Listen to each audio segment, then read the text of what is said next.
Ouço Deus no murmúrio das águas dos rios. Ouço Deus no furor dos ciclones bravios. Ouço Deus no cantar matinais dos pardais. Ouço Deus no lamento de pobres mortais. Vejo Deus nas estrelas perenes de luz. Vejo Deus no esplendor que a alvorada traduz. Vejo Deus no suave perfume da flor.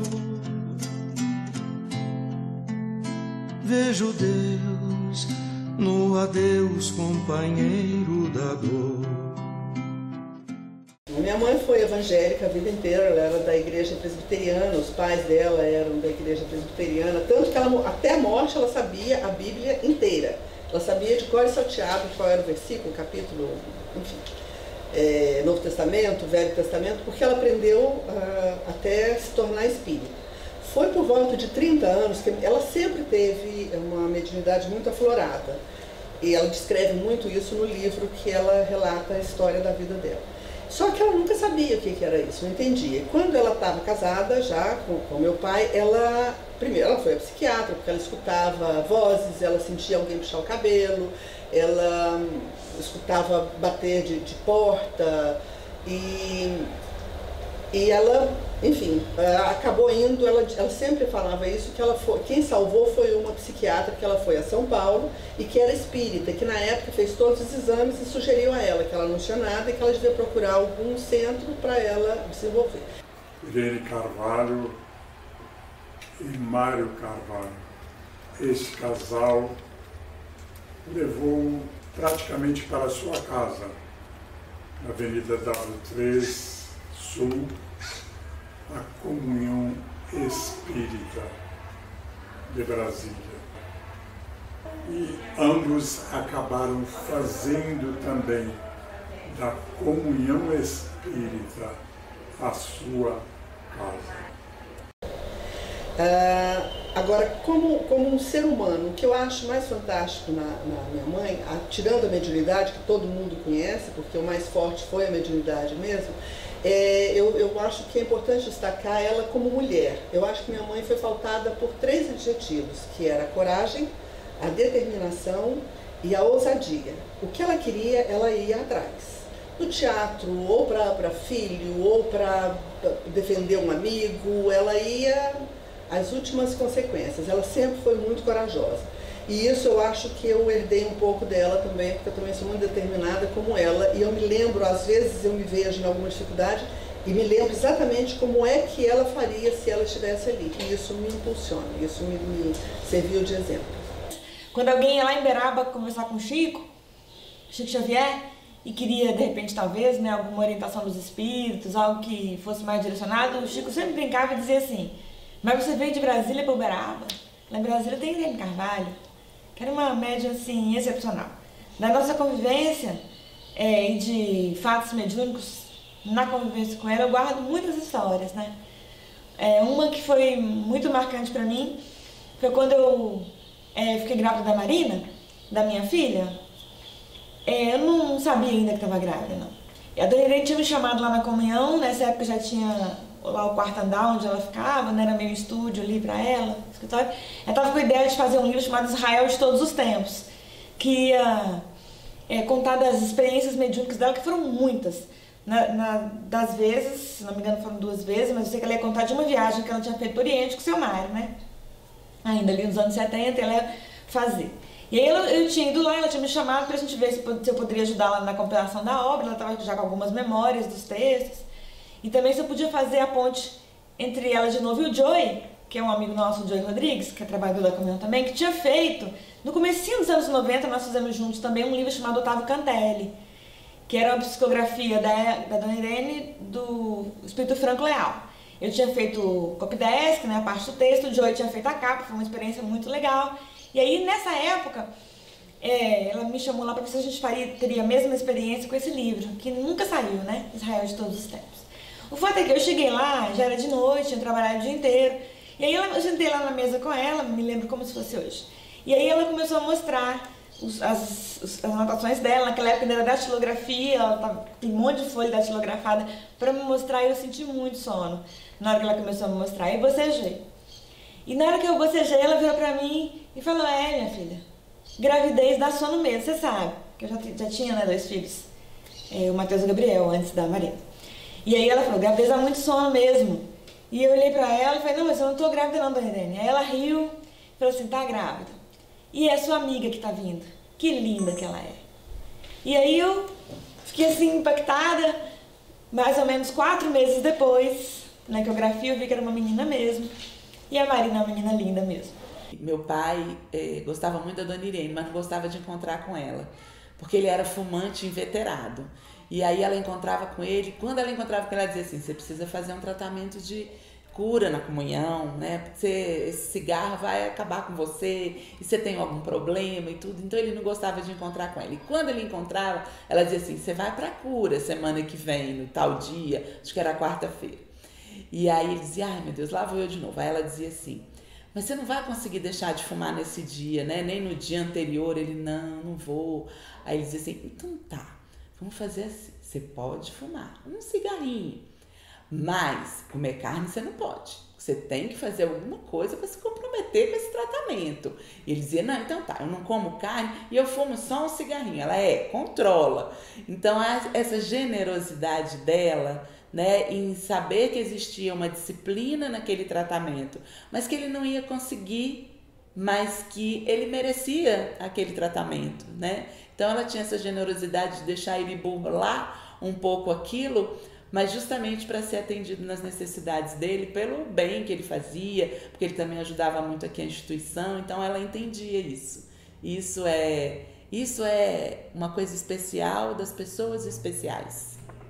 Apesar da mediunidade, de toda a parte sensitiva, de toda a parte de ajuda que ela exerceu ao longo da vida, ela era uma pessoa normal, ela era uma mulher que tinha tristeza, que tinha melancolia, que tinha decepção, e ela não escondia isso de ninguém. Ela nunca fez questão de dizer que porque ela era essa médium extraordinária, ela tinha uma vida perfeita, ela tinha uma vida sem problemas. Não, ela não tinha, e ela não fazia questão de esconder isso. Ela era muito objetiva, ela falava palavrão, ela contava piada, ela gostava de falar bobagem, ela era uma pessoa normal. E eu acho que isso deu muita humanidade a Irene Carvalho médium também. As pessoas se encantavam com essa força que ela transmitia e com essa autenticidade que ela tinha, de ser o que ela era. Ela não fazia gênero, ela era aquilo. E nós temos uma rifa que vai recorrer depois da manhã. E a rifa já foi toda vendida, porque faltava dinheiro, não dava, era muito gasto. Aí eu falei para ele assim: o que aconteceu? Uma pessoa que eu não vou dizer o nome dela, recolheu toda a rifa e jogou lá em cima da cama. Eu falei: ô Mar, você espera um pouquinho. Quem é capaz, há pouquinho desse indígena, de ir comigo a segunda-feira na W3, tem que estar aqui às 8 horas da manhã. Nós vamos vender todo esse número de rifa. Aí arranjei 20 pessoas. Quando foi segunda-feira, às 7 horas já estava aqui. Nós começamos lá na Associação Comercial, que o Mário era só. Era diretor lá também. Nós começamos a trabalhar ali, trabalhamos até às 8 da noite. Vendemos todos os ingressos. Cheguei e falei: Mário, está aqui. Todo o dinheiro. Eu falei assim: Irene, não tinha outro para voltar no teu lugar. Nós abraçamos, choramos a beça. Conseguimos concluir aquilo que tinha que faltar, que era uma pedaço grande. E nós temos muitas experiências para falar sobre a comunhão. Então, isso aqui é uma casa, é uma bênção essa casa.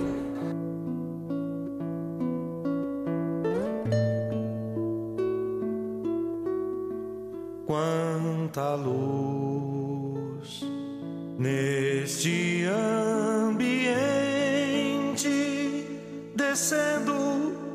sobre nós, vibrando em nossa mente. Quanta luz, quando assim em prece minha alma cresce aos olhos de Jesus. Quanta luz, quando em oração a voz do Mestre fala aos nossos corações. Quanta luz descendo sobre nós. Quanta luz, quanta luz. Nós começamos naquele primeiro bloco lá de baixo. Quando nós conseguimos fazer 8 anos que estava construindo o bloco, veio um aviso para mim do Dr. Bezerra de Menezes que o pilastro estava todo podre, ia cair.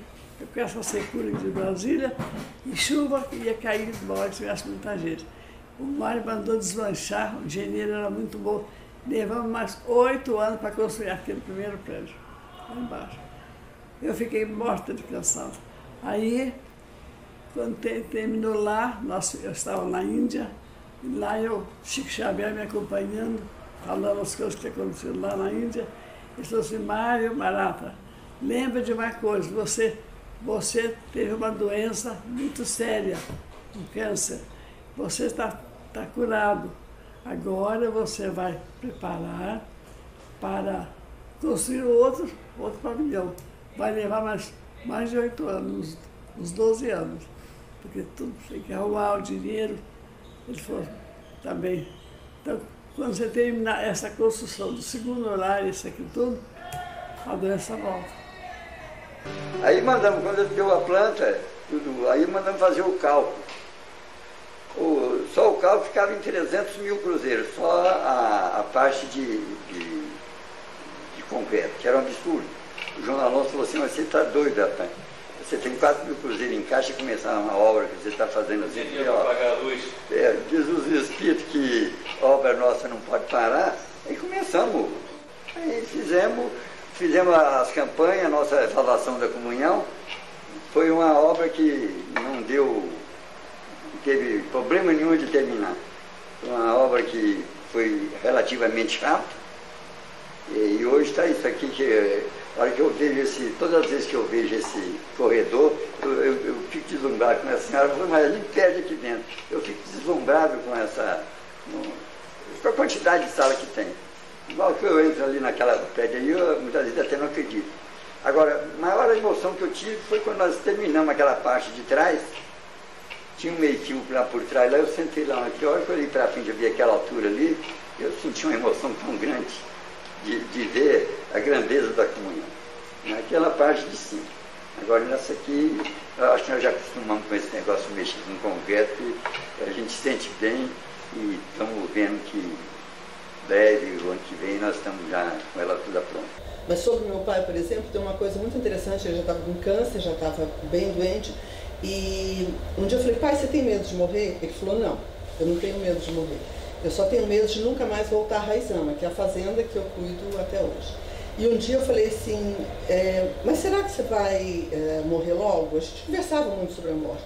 Ele falou assim: não, eu só vou desencarnar o dia que eu terminar a 3ª etapa da comunhão. E assim foi.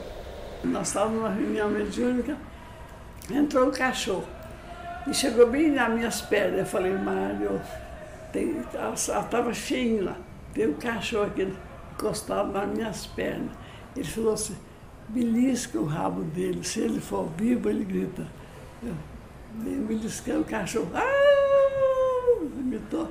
Acenderam a luz, o Mário falou assim: está encerrada a sessão. Em certa ocasião, Mário narra-me um caso. Estavam eles no Oriente e hospedados em um hotel, E Dona Irene acorda o Mário e diz: Mário, tem gente aqui no nosso apartamento, no nosso quarto. Mário perguntou para Irene: é desencarnado ou encarnado? E ela respondeu para ele: é desencarnado. Então, Irene, é com você. Quem foi o Mário? Eu acho que o Mário foi uma pessoa extremamente generosa, uma pessoa solidária, de uma simplicidade ímpar. Meu pai, para ele, tanto fazia se era o dono da Ford Mundial ou era o gari que varria a comunhão espírita. Para ele eram pessoas iguais.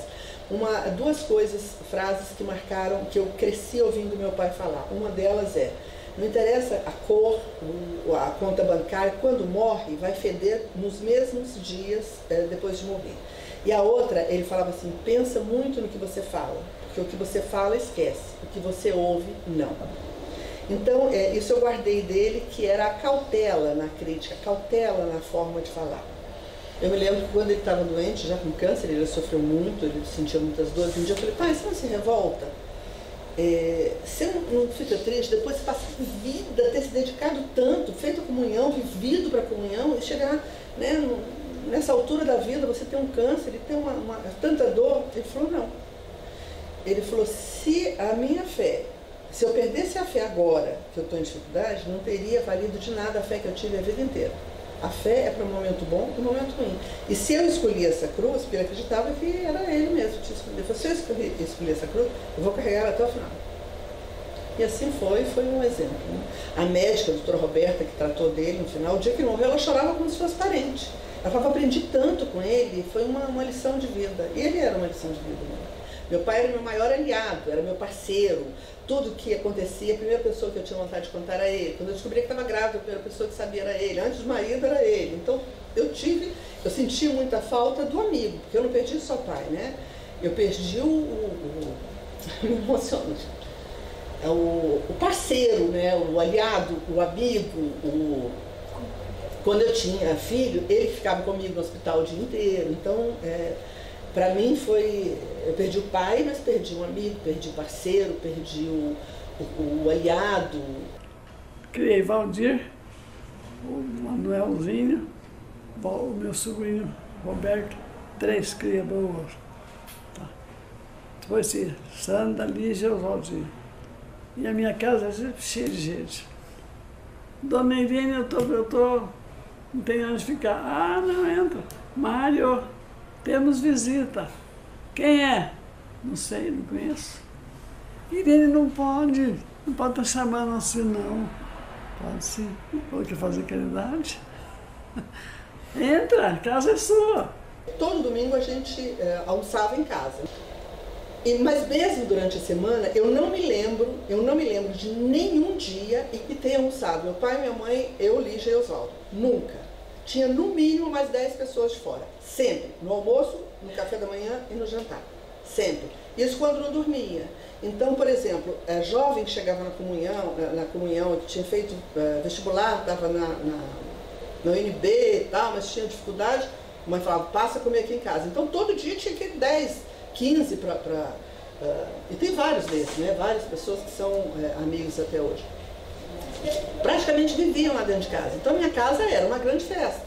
Eu não me lembro da minha casa com a família, nós 5, nunca. Não me lembro de uma refeição que estivéssemos sozinhos. Sempre tinha muita gente, muita gente. Ambos, além de ser um dos fundadores da comunhão, fundaram também o Nosso Lar, uma casa acolhedora de crianças cujos lares estavam em conflitos.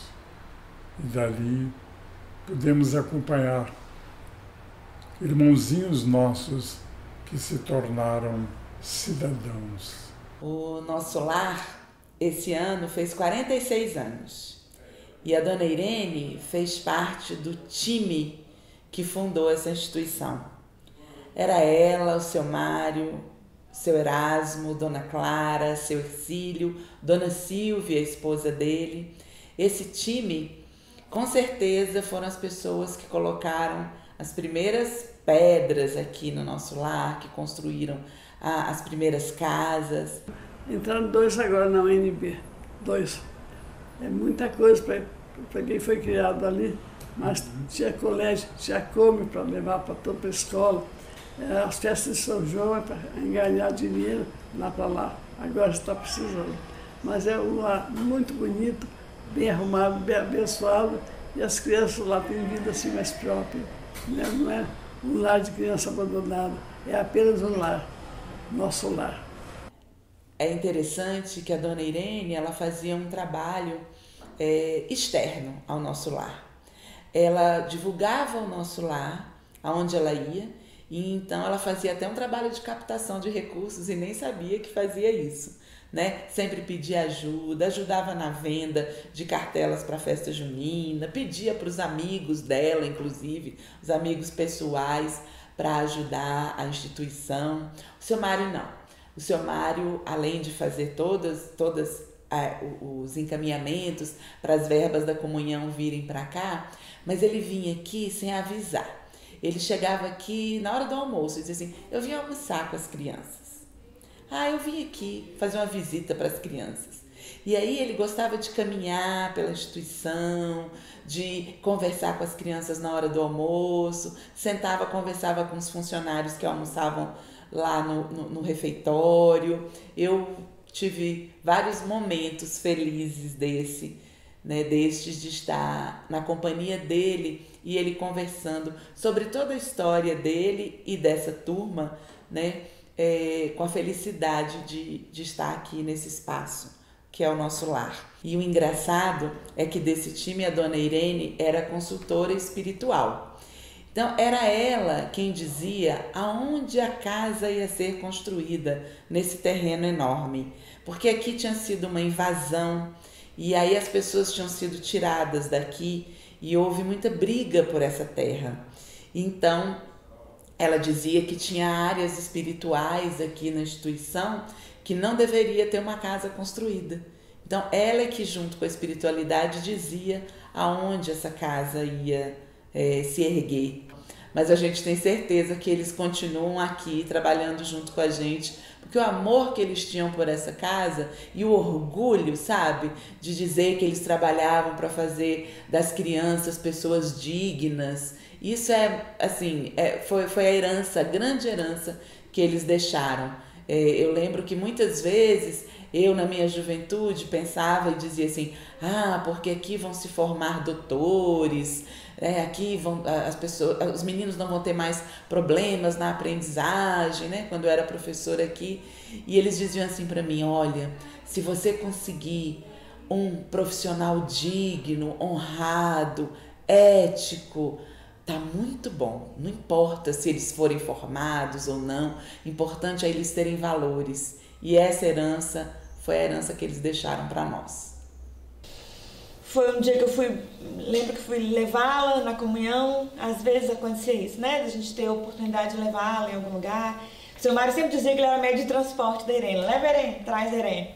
E a gente ria muito dele falando isso. Mas às vezes tínhamos essa oportunidade. E aí ela me contou um caso na hora que a gente estava no carro, dizendo que ela tinha ido naquela semana no médico, né, fazer um exame, e que o médico tinha, acho que era um exame na parte gástrica, o médico tinha falado que estava bem, estava tudo bem. E quando ela, na semana anterior que ela tinha ido, me lembrei agora, e quando ela tinha saído do consultório, ela falou com ele, para ele procurar um oncologista, que ela estava bem, mas ele não. E o médico era ateu. Falou, que é isso, Dona? Ela procura um médico para ver a alça do seu intestino. Aí na semana seguinte, foi nessa semana quando a gente se encontrou, ela estava contando que ele tinha ido lá na sala André Luiz, estava muito abatido, que realmente ele estava com tumor na alça do intestino, que ela tinha visto isso no consultório, né? E que ele ia fazer o acompanhamento oncológico e também seria atendido do ponto de vista espiritual lá na sala. Teve uma vez ela fazia consulta frequente com um cardiologista e tal, e o cardiologista dela, que era o Dr. Ciro, que ela costumava falar que era o filho de outras vidas dela, ele não estava em Brasília e ela precisava ir a um cardiologista. E marcamos a consulta, fomos nós duas, eu e ela. Chegamos lá no cardiologista muito bonito, do olho azul, um rapagão muito, muito simpático, Ela entrou na sala e começou a falar com ele. Mas que rapaz lindo! Ah, meu Deus, meus 20 anos e tal. O médico ria e começou aquela brincadeira lá pela Santa e falou, e o que que eu posso ajudar a senhora? Aí ela olhou bem para ele e falou assim, você tem ido a um urologista? Você está com um pequeno tumorzinho na próstata. O cardiologista falou, como? Falou, você não está com dificuldade para urinar? Ele falou, tô. Falei, está esperando o quê? É médico que não procura um urologista? Vai procurar hoje ainda. E o cardiologista, impressionadíssimo, falou, mas o que mais que a senhora está vendo? O que a senhora está vendo? Eu falei, não, não estou vendo nada. Por enquanto é só, o resto tá bom. Só a próstata que já está com obstrução, mas pequenininha ainda, vai rápido. Ele acabou fazendo a consulta toda dela, mas sempre assim, mas a senhora não está vendo mais nada? Só isso que a senhora está vendo? Eu estou em casa, chega Franco Leal e fala assim, escreve. Escreveu o quê? Teatro. Eu não sei nada. Pega o lápis, pega a caneta, escreve. O encontro. E daí? Eram 2 jovens criados separadamente em orfanatos e vão se encontrar um dia numa feirinha no Rio de Janeiro. Ele tocando violino e ela vendendo flor. A peça é linda, foi sucesso absoluto. Mário, escrevi teatro, Mário, olha aqui, olha. Estava chegando na loja. Falei, Irene, que beleza, vamos montar essa peça. Começamos a escrever o teatro. Nós temos 37 peças teatrais. Ela gostava de contar uma história engraçada também. Teve a primeira peça que chamava O Encontro, era uma peça espírita, mas espírita mesmo, né? Era mais até moralista, era uma peça bem só para espíritas mesmo. E a mãe trabalhava nessa peça. Então ela tinha uma cena que ela tinha que psicografar. E a gente acho que foi apresentar em São José do Rio Preto essa peça. Eu era criança ainda, eu e a Lígia entrávamos em cena, enfim. E a mamãe em cena tinha que psicografar. Quando ela estava lá em cena, ela olhou e não tinha caneta. Aí ela pegou o dedo e fingiu que estava escrevendo.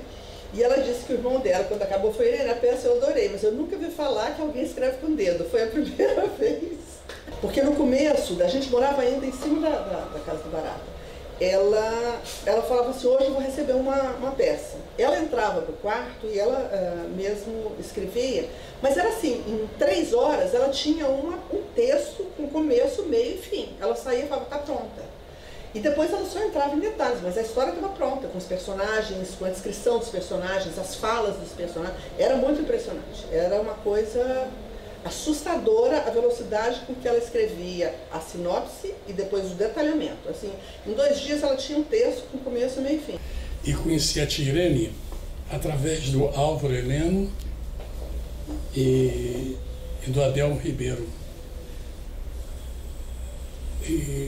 Enfim, e ela logo me convidou, junto com o Heleno, para fazer um trabalho dirigido pelo Heleno e pela Tânia Machado, que foi As Margens do Jordão. E meu personagem era o Abner. Então foi um trabalho muito bonito, sabe? Um texto muito profundo, muito dinâmico, bíblico. E me apaixonei por fazer o teatro espírita. A Irene fez uma viagem maior e nos trouxe, então, doutor. Esse texto já abordava um assunto mais sério, um assunto mais ligado às famílias, que era a convivência de um pai que não aceitava a situação de dependência de um filho paranormal. E, além de tudo, além da paranormalidade, essa criança vinha com as marcas da síndrome de Down. Foi um espetáculo que mexeu com o coração, não só dos jovens, como das famílias e de muitas pessoas que no momento ainda, naquele tempo, ainda tinha muitas restrições e, por que não dizer, tinha muitos complexos, né, que não conseguiam ser trabalhados como hoje, felizmente, nós conseguimos. Aí então, a Irene conseguiu passar essa mensagem, que podemos até dizer que foi uma das primeiras iniciativas de levar para a sociedade a necessidade dessa convivência, até mesmo como prova, como uma oportunidade de recuperação.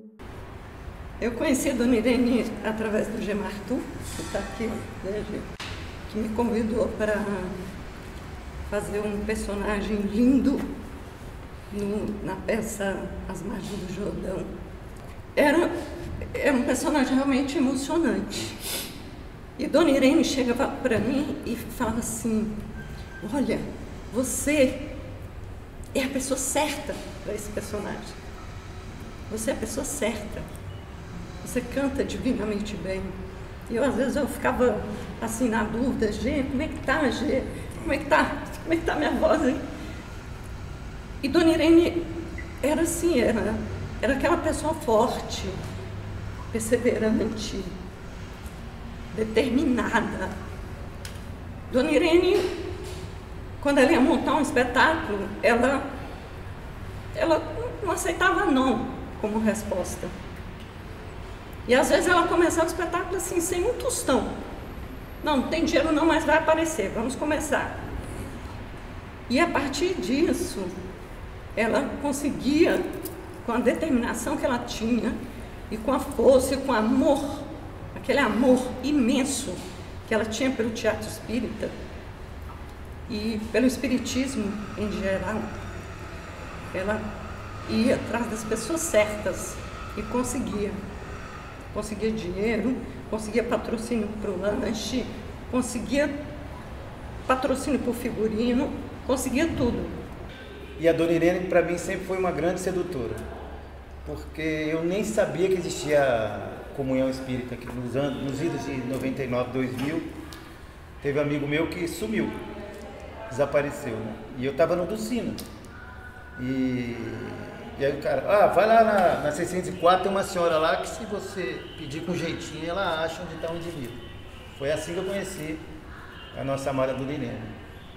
E aí ela estava sentada lá embaixo, na antessala do auditório. Eu sentei, ela tinha uma mesinha, estava vendendo umas coisinhas lá. Eu falei: Dona Irene, tem um amigo meu que sumiu e tal, não sei o quê. Aí ela olhou assim para mim e falou: eu estou fazendo uma peça. Era ator. Estou fazendo uma reunião lá. Eu falei: eu sou ator. Ela falou, sem brincadeira, falou: eu sei, você vai trabalhar nessa peça. Eu falei: eu vou trabalhar em peça espírita. Eu tinha preconceito. Pô, teatrinho espírita, teatro de escola, isso não vai dar nada, não sei o que, não, sobe lá comigo, meu filho, que a sala dela era ali no canto. Era bem assim, não dava para ver o lado de lá, né, o lago. Eu fui lá com ela. Aí ela chegou, pegou na minha mão assim e falou assim: muitos foram chamados, poucos foram escolhidos. E aí ela estava fazendo uma reunião com metade do elenco aqui. Aí eu fui conversar com ela e fui. E depois dessa eu fiz mais 6 peças. E foi um espetáculo muito legal, porque realmente a gente estreou, não me lembro se foi na Escola Parque ou se foi na Martins de Pena, mas os 2 espaços era super lotado. Goiânia era lotado, foi lotado, Uberlândia foi lotado, e a gente foi para outros lugares também, que não me lembro. Aqui em Brasília, para Planaltina, Taguatina, na Praça do Relógio, acho que nós fizemos lá, se não me engano, foi lá, esse espetáculo nós fizemos lá também. E assim, é uma comédia gostosa. Primeiro que era pouca gente, né? Era 3 atores. Cenário a gente praticamente não tinha o cenário, não lembro bem. Praticamente não. E figurino era o mais simples possível. Tanto é que eu fazia um personagem que saía de dentro da plateia. Eu estava lembrando ali, antes da gente subir para falar, que eu dava susto na plateia, porque eu saía de dentro da plateia. Quando a plateia começava a entrar no teatro, eu já estava sentado na plateia. Então, quando eu levantava na primeira cena, eu fazia um estardalhaço que a pessoa se assustava. E aí eu ia vender meus bilhetes e tal e tal. Às vezes, antes do espetáculo, ela chegava e lá no camarim dizia assim: olha, o espetáculo hoje tem que ser muito bom. Mas muito bom por quê, Dona Irene? Porque hoje tem pessoas especiais na plateia. Mas, Dona Irene, está vazia a plateia, porque você não está vendo. Irene Carvalho, para mim, foi acho que a primeira mulher de Brasília que fazia teatro. Olha, eu faço teatro em Brasília, nem sei quando foi que comecei, né, Gil? Eu sei, nós começamos juntos. A gente começou junto, verdade. 75, 1975, 74, 75, por aí. E assim, eu posso dizer assim, afirmar que o teatro profissional, dessa forma de pagar ator, ele começou com Dona Irene. Ele começou com Dona Irene em Brasília. Ainda tinha uma coisa engraçada. Toda vez que ela queria mudar um texto, né, da gente, somente comigo, ela vinha assim, Gê, olha, o Franco Leal me falou que isso assim, assado. Eu tinha engraçado, Irene. Ele falou para mim que não era assim, tinha que ser diferente. Tá uma coisa errada aí, vamos conversar com ele direito, né? Então era muito engraçado nós dois. Discutir isso, ela ria, né? Tinha uma característica da peça psicografada, que ela mexe muito com a emoção, desgasta muito, tem um trabalho muito cansativo, porque você se dedica. Né? E aí eu falo, não, agora eu não quero mais. Aí eu vim aqui falar para ela, não, mas já tem um outro texto, e ela sempre me pegando,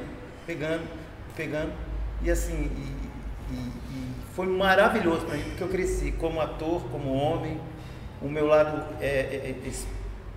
de visão de mundo, né, também foi muito bom. Eu acho que uma das coisas assim, que eu queria realçar, é que assim, a importância de trazer para as gerações futuras, as que estão chegando, as pessoas que estão chegando agora nesse mundo, tá, que elas conheçam quem foi Dona Irene de Carvalho e a importância que ela tem para a história de Brasília, tá? E para a história do teatro brasileiro, brasiliense também, porque foi muito grande. Assim, o intercâmbio que ela fazia dos atores, ela gerava emprego para nós atores, tá? O aprendizado foi muito grande também, e ela tem uma relação também histórica com Brasília, porque foram os primeiros teatros que aconteceram na capital, depois que foi transferida para cá. Querida amiga Dona Irene Carvalho, eu tive o privilégio de ser convivido com uma dama do teatro, do teatro espírita. Recebi uma missão que considero um espetáculo feliz e luminar na minha vida, que me fez sentir com as personagens que me ofereceu. Um ator que recebeu personagens fortes, o que me obrigou a estudar e valer-me, por exemplo, ao demoníaco obsessor de Divaldo Franco, em que eu usava uma máscara e uma voz diferenciada. Ou quando fiz o pai arrependido numa nova visão do filho pródigo. Ou ainda, o pai vingativo no espetáculo sobre Chico Xavier. Ela, a personagem, rouba uma criança. Ou quando me deu o prazer de fazer outro pai, um militar rigoroso com um filho homossexual. Havia uma briga em que todos os do espetáculo eu rasgava uma roupa do meu filho. Ou quando me dizia que eu era um ator preparado por escolha divina. Ou quando me fez escravo no último espetáculo em que atuamos. Obrigado para sempre. Posso lhes dizer que em meu coração existe um espaço muito especial por este casal, por Dona Irene e por Mário Carvalho. Pois sempre estivemos e estamos e estaremos ligados pelos elos do amor. E aí cheguei lá na parte de frente da comunhão, ali no gramado, né? Eu cheguei lá, estava consciente, né, que eu estava desdobrada, e aí vi o seu Mário. Foi a única vez que eu sonhei com ele nesses anos todos, desde o desencarne dele. Foi a única vez que eu o vi também desdobrada. E aí eu vi, foi uma emoção tão grande, não conseguia falar nada. Eu tinha consciência que eu estava desdobrada, sabia que ele estava desencarnado, aí eu corri, abracei ele e falei, seu Mário, eu tô desdobrada. Porque eu queria falar pra ele que eu não tinha morrido não, mas que eu sabia que ele estava desencarnado. E ele riu e falou, eu sei. Aí eu abracei ele de novo e falei, que saudade. E aí eu falei, que bom ver. Ele falou, eu vim pra buscar a Irene. Aí já tinha um tempo que eu não tinha notícias dela, né? Eu falei, buscar a Irene? A Dona Irene desencarnou? Ele, não, mas tá bem próximo. Então, são coisas assim, a saudade dessas confidências, dessas coisas engraçadas, eu tenho falta, eu sinto muita falta dela. O café, o pão de queijo, quando eu chegava com lanche, a gargalhada que ela dava, os telefonemas, quando ela ligava para os meninos, quando as minhas filhas ligavam para ela, principalmente a que está morando hoje na África, que estava tão longe, ela falava, eu vou para sua casa, e ela ficava emocionada, chorava quando as minhas filhas ligavam para ela. Então eu tenho saudade dessa fase, dois momentos, muita saudade dessa maturidade, esse relacionamento na nossa maturidade, e saudade também na minha adolescência, porque ela me ensinou muito dessa coisa da coragem, vá, né? Corra atrás, tenha ousadia, não tenha medo. Isso tudo eu herdei dela com toda segurança. Ela era muito, muito determinada e eu também sou. Aí quando eu liguei pra ela, não sabia, ela falou, deve estar próximo mesmo, porque a Dona Irene foi internada, né? Aí eu fiquei surpresa. Que eu não sabia, não, que ela tinha internado. A Maísa falou assim, ela foi, acho que inclusive foi pra UTI. Aí eu fiquei muito tocada, né? E aí, alguns dias passaram, poucos dias, aí chegou a notícia que ela havia desencarnado. E aí, quando eu soube, né, que ela havia desencarnado, eu lembrava sempre que a gente ficava sentado lá na sala, ela falava da colônia onde o seu Mário estava, que os espíritos falavam pra ela, e falava assim, eu sei que na hora certa a gente vai se reencontrar. Então eu achei bonito isso, que ele veio buscá-la, né, do reencontro dos dois. E assim, também um dia eu sei que eu vou reencontrá-los. Que a coisa bonita esses vínculos do coração que ficam é que a gente sabe que a gente fica separado em planos diferentes, mas um dia é um reencontro. E esse dia é bonito demais. Enfim, Irene Carvalho, onde você estiver, tá? Quero sua bênção, seu carinho. Olhe por nós, olhe para o nosso teatro, tá? Olhe para os teus filhos que deixaste aqui. Meu carinho, meu coração, meu abraço. Obrigado, Irene. Obrigado muito. E assim, Dona Irene, muito obrigada mesmo. Muito obrigado. Pela confiança, pelo amor, pelo carinho e por todo o aprendizado que eu tive com a senhora. Com certeza. Obrigada. Você sugeriu uma coisa muito legal, o que foi? Palmas. Tá bom?